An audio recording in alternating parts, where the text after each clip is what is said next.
さあ、今回もプロ野球選手解説、始めていくよ。30回目の今回は、巨人を V 級に導いた選手の解説になるよ。その選手とは、赤バットの異名で知られていた、川上哲治選手だよ。それじゃあ早速、解説始めていくよ。川上哲治、1920年3月23日生まれ、熊本県球磨郡大村出身のプロ野球選手だよ。引退後は監督、野球解説者を務めたよ。現役時代より、その卓越した打撃技術から、打撃の神様の異名を取り、日本プロ野球史上初の2000安打を達成したよ。戦時中から戦後における、プロ野球界のスターとして活躍したよ。川上はもともとは右利きであったが、5歳の時に砂利道で転んで右腕を負傷。経過が悪く完治に半年ほどかかったことから、左腕を重点的に使う生活を送り、治る頃には左利きに矯正されていたよ。その後しばらくは左投げ右打ちだったそうだよ。幼少期に、父親が博打で破産。熊本県人吉市の、大村尋常高等小学校時代に、九州大会優勝、卒業後、徳祉課の援助で、熊本県立工業学校に入学するよ。一旦は退学し、中学生成校に編入、さらに人吉中学校を経て、熊本県立工業学校に復学。2年生の4月から左打ちに転向したよ。投手として吉原とのバッテリーが評判となり、夏の全国中等学校優勝野球大会へ2度出場し、いずれも準優勝するよ。1937年の全国中等学校優勝野球大会の決勝戦では、中京賞の野口と投げ合い、後にプロ野球入りして、絶妙のコントロールと言われることになる野口が6四球、プロ入り後コントロールなんで投手失格で、打者へ転向する川上が無四球という、プロ野球入り後とはお互い対照的なピッチングを見せるが、3対1で敗れているよ。決勝戦終了後に、甲子園球場の土をユニフォームのポケットに入れ、母校のグラウンドに撒いたよ。これが甲子園の土の持ち帰り第1号とされているよ。この時は中京賞に負けたものの、優秀投手に選ばれているよ。また春の選抜中等学校野球大会にも1回出場しているよ。卒業後、鉄道員の道を進める父を説得して、1938年3月9日に、東京巨人軍にバッテリーを組んだ吉原と共に、投手として入団するよ。阪神、阪急、新球団の南海との争奪戦の末の獲得だったが、各球団の狙いは強打者でもある保守の吉原であり、投手の川上はそのついでという扱いだったというよ。この年の巨人は川上、吉原のほか、千葉、内海、野村、岩本、三田がおり、花の昭和13年組として注目を集めたよ。入団当時は投手として登録されていたが、プロ入り前に左腕を酷使した後遺症で、制球と球威に乏しく、自他ともに認める南東派タイプだったよ。当時の監督の藤本も、川上の打撃に注目して打者として育てようと考えていたが、チームは投手が不足していたので、投手も兼任させていたよ。熊本校でバッテリーを組んでいた吉原が、開幕試合で新人ながらスタメン出場し、同期の千葉が二塁手として活躍しているのを見て、早く打撃に専念すればいいがとこぼしていたそうだよ。春シーズンは川上は投手と打者の両方で起用されたが、いずれも成績は芳しくなかったよ。川上が野手に転向したのは、春シーズンが終わり、秋シーズンに入る前に行われた夏のオープン戦だったよ。当時の正一塁手だった長沢の怪我により、急遽一塁手として出場した試合で3安打の活躍を見せると、藤本監督から、ファーストミットを用意せよと言い渡され、川上は大喜びしたよ。この年の秋シーズンから一塁手として定着。翌1939年から内野手として登録されるが、1941年までは投手も兼用していたよ。1939年から1シーズン制に戻り、同年に19歳にして首位打者を獲得。以後1941年にも首位打者に輝いたよ。投手で4番の先発出場を3回記録しており、4月10日の南海戦では、投手として出場しながら5安打を放ったよ。10月20日のイーグルス戦では、当時の日本プロ野球タイ記録となる、1試合12四死球を記録したよ。1944年に入営。立川陸軍航空整備学校の教官をしていた時には、部下に丹波哲郎や虫上げアロムがいた。またこの当時、内地で終戦を迎えるよ。川上は郷里の人吉に帰り、家族を養うために農業に専念。プロ野球は1946年4月からペナントレースが再開され、巨人は川上に対して選手復帰を申し立てたよ。しかし、川上は人吉の家族を扶養することを考え、もし3万円もらえるなら、巨人に復帰する用意があると伝えたそうだよ。これは、プロ野球で初めて選手が球団に対して、契約金を要求したことになるものであり、3万円ホールドアウト事件とも言われるよ。そして条件を飲んでもらえたこともあり、1946年6月から巨人に復帰したよ。1946年8月26日の中日戦で、銀座の運動部メーカー、南風運動部店からプレゼントされた、赤いバットを使ってプレイ。この赤バットは川上のトレードマークとなり、青バットを使用した大下と共に、鮮烈な印象を与えたよ。この運動部メーカーとの契約は、プロ野球選手の CM 出演第1号とも言われるよ。赤バット、青バットは同年限りで使用を禁止されたが、ファンには強烈な印象を残したよ。1947年シーズン途中から巨人の監督は三原治がつき、三原はスターを重用し川上も三原を慕っていたが、一方で若手や他球団から移籍した選手は、自分たちの扱いに不満を持ち、1949年シーズン終了後、一部の反三原らの選手たちが決起して、監督の三原を排斥して水原茂を擁立しようとした、三原監督排斥騒動が持ち上がるよ。川上はこの動きに反対していたが、球団は選手たちの圧力に屈して、三原を更迭して水原を監督に据えたよ。川上は水原に対して、いい感情を持っておらず、また水原はチームの主力選手になっていた、川上を叱責するなどの確執が見られたそうだよ。当時の川上は、試合終了後に宿舎で深夜まで素振りをするなど、チーム内では練習熱心で知られ、そして1950年のシーズン途中に、多摩川のグラウンドで打撃投手を個人的に雇って、打撃練習をしていたところ、球が止まって見えるという感覚に襲われたそうだよ。これが、ボールが止まって見えたという、有名なエピソードであるよ。これについては、川上本人が、ボールが止まって見えたことの経験を語る、インタビューのビデオが存在するよ。だが事実は、小鶴誠が50本塁打を達成した時に言ったもので、知名度のない小鶴では記事にならないからと、放置の記者が川上が言ったことにしたものであるそうだよ。1950年、シーズン2度の1試合3本塁打を記録。これは1989年にラルフ・ブライアントが、シーズン4度記録するまで最多記録だったよ。1951年、サンフランシスコシールズの監督、レフ・テオドールから、自チームのスプリングトレーニングに、日本球界から数名を招待したいと申し入れがあったよ。監督の水原は川上を推薦したが、自分が選ばれることはないと思っていたため、この決定に驚いたよ。さらに、渡米してスプリングトレーニングに参加したところ、監督は練習メニューをコーチに任せたきりで、あとは地元の名手たちとの交流に費やしていることに驚いたよ。ここで川上は、アメリカ球界では、チームは監督が絶大な権力者であり、選手が監督に従うものであると学んだよ。当時の日本球界では、三原監督排斥騒動で、選手が監督を突き上げたりしたように、選手は監督と対等である、との風潮が一般的だったが、川上はこれが間違いであると実感したよ。キャンプを終えて、帰国してから川上は水原に対する態度を変えて、水原に対して極めて協力的になったそうだよ。1951年には打率3割7分7厘を記録。これは1986年にランディ・バースが3割8分8厘5ケを記録するまでセリーグ記録であり続け、1989年にウォーレン・クロマテが3割7分8厘を記録するまで球団記録だったよ。また、規定打席到達者による年間三振6の最小三振タイ記録も達成したよ。巨人は第二次黄金時代に入り、千葉、青田や与那嶺らと共にチームを支えたよ。1953年4月26日、日本プロ野球史上初の1500安打を達成。この到達試合数は松井一夫、アレックス・ラミレス、デロンリーに次ぐ速さだったよ。1956年5月31日の中日戦、中山投手から日本プロ野球史上初の2000安打を達成したよ。この到達試合数の1646試合は、日本プロ野球最速記録であるよ。なお、川上は大正生まれであるため、日本プロ野球名球会の入会資格はなく、これは野手として唯一の事例だそうだよ。1957年には1948年以来の打率3割未満に終わり、翌1958年は、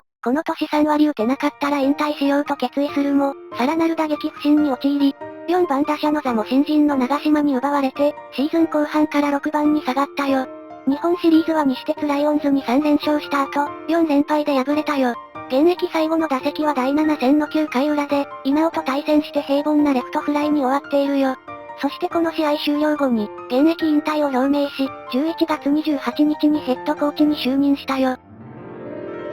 1960年10月2日には、水原監督がカメラマンを暴行する事件を起こして、球団から謹慎処分を受けたことに伴い、残りのシーズン公式戦は、川上が監督代行を務めたよ。1960年オフシーズンの11月19日、水原監督の辞任に際し、監督に昇格。当時巨人は1955年以来日本一を逃しており、1960年はリーグ優勝さえ逃していたよ。戦力的には打撃は長島一人だけが頼りになる状態で、投手陣では藤田が肩痛を抱えるなど絶対的な柱が不在であったよ。就任直後、戦力に乏しいロサンゼルスドジャースが、毎年優勝争いをしている点に注目し、ドジャースのコーチのアルキャンパニスが表した、ドジャースの戦法をその教科書として、春季キャンプからその実践に入ったよ。コーチ兼任となった別所が鬼軍曹的な役割を担い、選手たちに猛練習を課したよ。また、コーチとして招聘した牧野が中心となって、サインプレーや守備のカバーリングなどを、日本のプロ野球界で初めて導入していったよ。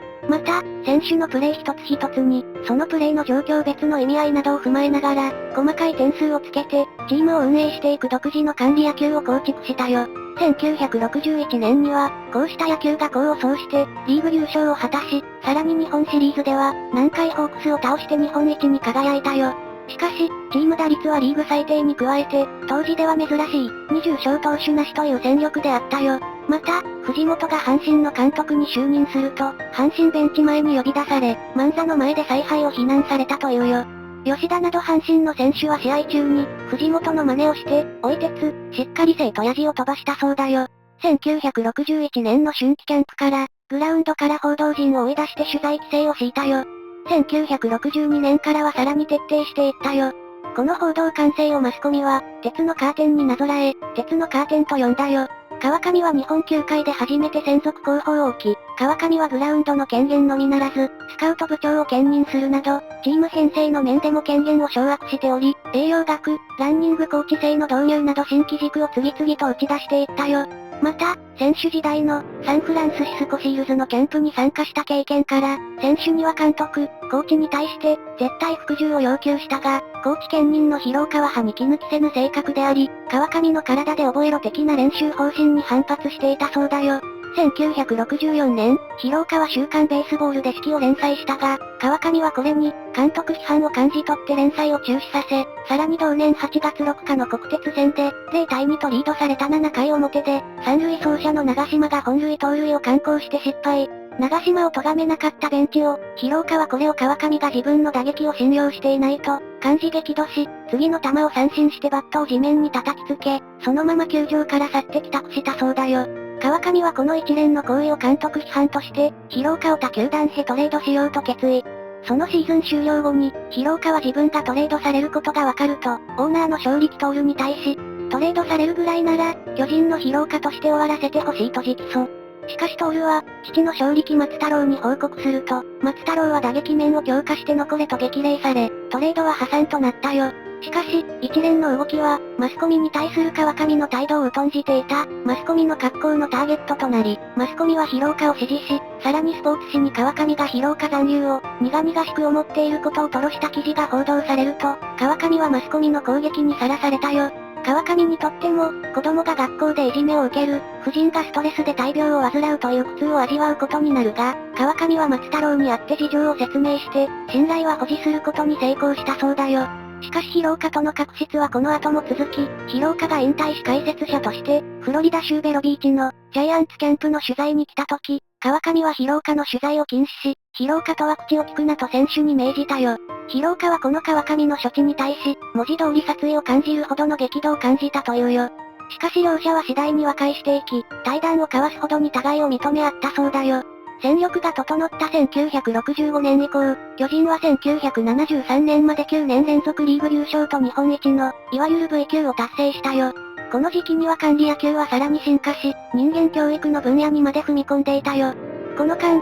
城之内や中村、宮田、渡辺、黒江の台頭や、新人選手で堀内、土井、末次、高橋、高田、関本、倉田らの若手が主力選手として支え、加えて、B90 年選手制度で金田を獲得したのをはじめとして、トレードで関根、田中、高倉、森永、柳田、広野、富田、高橋ら他球団の有力選手を獲得して、レギュラー選手たちを刺激し続けたよ。特に保守の森に対しては、アマチュア球界の即戦力級の有力選手として、大橋や土田、らを次々に獲得していき、安住を許さなかったよ。巨人が連覇を続け、さらに王、長島が活躍してタイトルを独占するという状況が続くと、これに飽きてきたファンやマスコミから、巨人が勝ち続けることへの不満が高まっていったよ。川上はこうした批判を次第に気にし始めており、V6 を達成した1970年には、監督からの退任も決意しているよ。ファンやマスコミからは、長嶋が次期監督となることへ期待が高まり、川上の方も、長嶋に対して、監督としての教育を施そうと考え、1972年から高知県人都市、後楽園球場のロッカールームを、首脳陣の使うロッカーに移して、監督会議にも出席させているよ。1973年10月には、川上は長嶋に対して現役を引退して、監督へ就任するよう勧め、自分も監督を退任しようとしたが、長嶋が現役生活にこだわり、翌年も選手生活を続けたいと直訴したため、球団は川上に続投を要請し、同年11月9日に翌シーズンも指揮を執ることが正式に決まったよ。1974年長嶋は、シーズンを通じて打撃不振にあえぎついに引退を決断。そしてチームもリーグ10連覇を逃し、メジャーリーグのメッツを招いて行われていた、日米親善野球最終戦の試合終了後に、監督を勇退する旨を正式に表明したよ。翌21日には本拠地の後楽園球場内で、新監督の長嶋とオーナーの勝力徹が同席し、記者会見が行われたよ。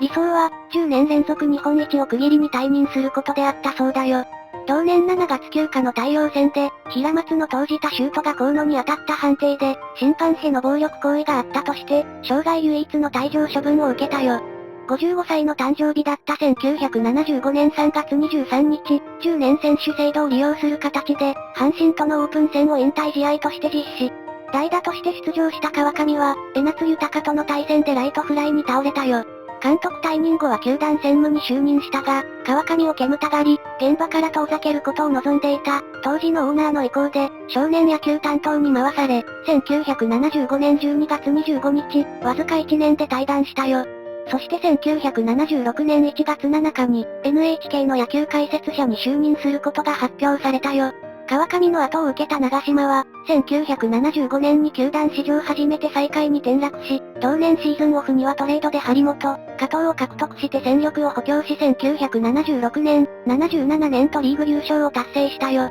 しかしいずれも日本シリーズでは、阪急に敗れ日本一はならなかったよ。チームも依然として V 級を支えたベテランが主力で、V 級と比べるとチーム力の低下が明らかとなったよ。前監督の川上も、勝つことにこだわりすぎて、次世代の戦力を整備してこなかったと、批判されるようになったよ。1980年の巨人は、ペナントレース序盤から優勝争いから脱落し、球団史上初めて、3年連続 V1 が濃厚となっていったよ。8月に週刊文春の青田、牧野、国松、藤田らと共に、巨人の現状を OB の立場から叱責するという趣旨の座談会で、次期監督は藤田もあり得るなどと発言し、大きな反響を呼んだよ。同年は3位となり、1980年10月21日に巨人は、長嶋が辞任を申し立て、次期監督に藤田が就任すると発表したが、当日スポーツ日本が長嶋解任と報道し、ファンは球団による解任と受け止め、先ほどの発言から、川上が長嶋解任の黒幕であるとみなされたよ。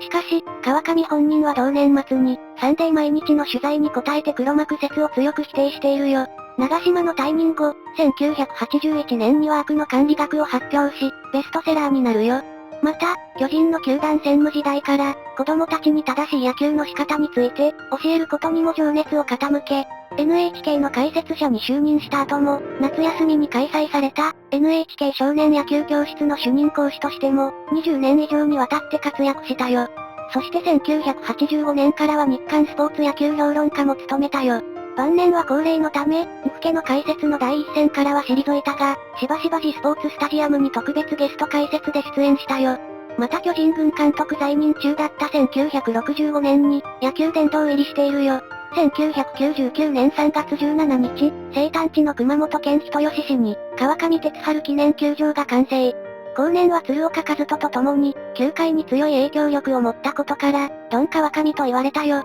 退任後の1992年、軍4等旭日賞受賞。同年には野球界からは史上初めて、文化功労者に選ばれたよ。2004年4月2日、巨人軍球団創立70周年記念と銘打った、東京ドームでの阪神との開幕戦で、始球式を務めたほか、2007年6月20日、巨人軍通算5000勝記念イベントとして行われた、栄光の V 級シリーズ初日の、巨人対楽天戦で東京ドームのグラウンドに姿を見せたよ。また、2009年9月25日に死去した土井の葬儀では、弔辞を読み捧げたよ。この土井の葬儀が、川上が公の場に姿を現した最後となったよ。2013年10月28日、老衰のため死去。93歳だったよ。春先に自宅で転倒して、肋骨を骨折したことをきっかけに、持病の心臓病が悪化し、急激に老衰の症状が進んでいたというよ。死去が判明した10月30日、日本シリーズ第4戦、巨人対楽天で監督、コーチ、